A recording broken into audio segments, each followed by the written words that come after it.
Bienvenue à toutes et tous sur France 24. À la une de l'actualité, les autorités tunisiennes qui enquêtent sur les circonstances de l'attaque menée par un gendarme.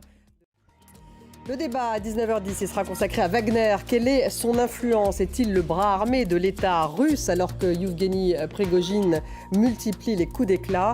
Quelles sont les conséquences de l'inscription de Wagner du groupe dans la liste des organisations terroristes? Voilà toutes les questions que nous poseront nos invités à 19h10.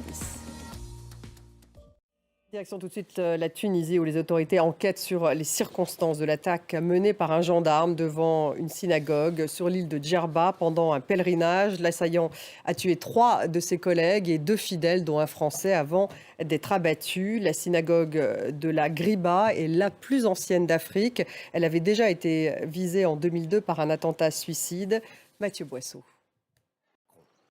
Voilà, je vous propose d'écouter le témoignage de René Trabelsi, l'ancien ministre du Tourisme qui était présent au moment des faits.